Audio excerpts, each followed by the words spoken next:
Kamala Harris had her CNN town hall last night. Now, of course, it was supposed to be a debate with Donald Trump, their second debate. But because the first debate did not go well for him, he has been running as far away from her as fast as he can. He's hiding somewhere. And so she had to do a town hall instead. And a lot came up.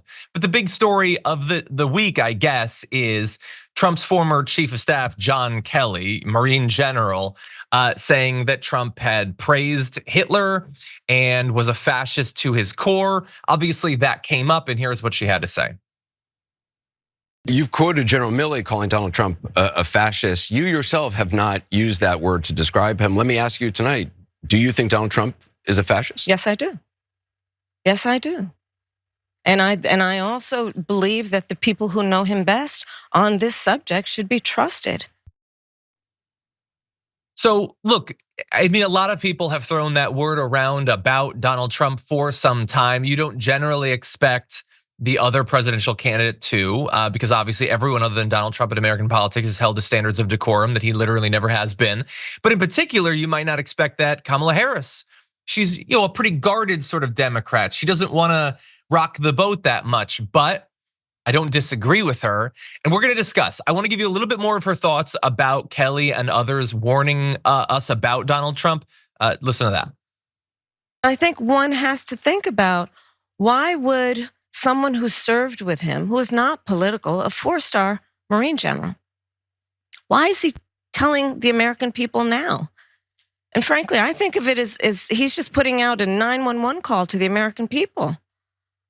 Understand what could happen if Donald Trump were back in the White House. And this time, we must take very seriously those folks who knew him best and who were career people are not going to be there to hold him back. At least before, there were folks who we know what he would say, but they would restrain him. Imagine now, Donald Trump in the Oval Office, in the Situation Room. He who has openly admired dictators, said he would be a dictator on day one. The former chairman of the Joint Chiefs of Staff has said he is a fascist to the core. Now, what I find interesting about this is that Harris has not really focused on Donald Trump and democracy in her, albeit brief, presidential run. It's only in the last couple of weeks that she started to talk about it more. And I understand, like, you can make both cases that obviously, if people who worked with Donald Trump for months and months and months believe that he could be the end of our democracy, that's something that we should listen to.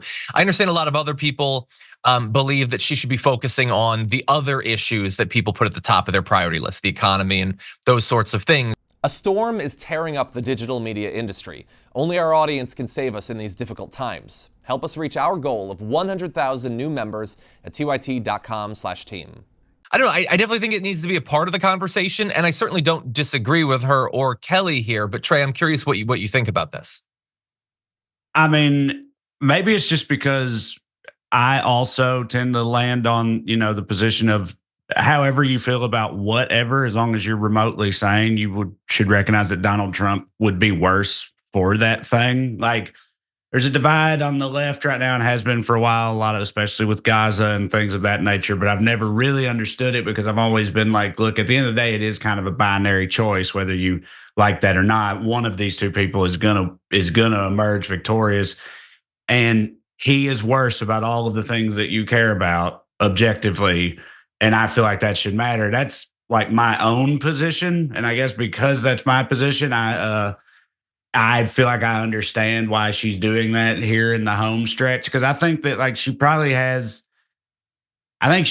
understands that answers to some of these questions are not going to satisfy everybody. She might gain some, voters with an answer and then alienate some other ones because the left is so divided and diverse as a caucus. So I feel like I kind of understand the strategy of instead just focusing on, look, it's me or it's him, and he's an abject lunatic and an existential threat to democracy and a monster. So shouldn't that hopefully be enough? I mean, I don't know. I feel like I get it, but I know it's not going to be enough for a lot of people that have, they want her to, take a firm stand in a similar position that they hold on a lot of these issues. But I get where she's coming from, though, I think.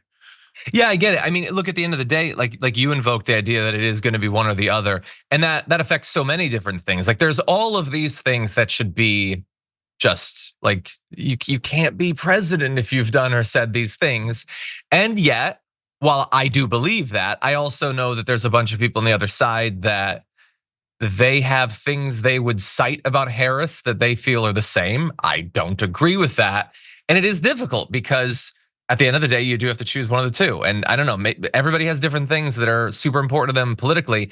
I just think with Donald Trump, like he has, like imagine if you didn't know anything about anything that Donald Trump has ever done or said before a week ago. In that last week, you found out enough that you should never support him for literally an elected office. Like we've never had a politician that as regularly does things that are singularly enough to disqualify them from holding any position of authority. And by the way, let's say that you got the Men in Black thing in your eyes right now.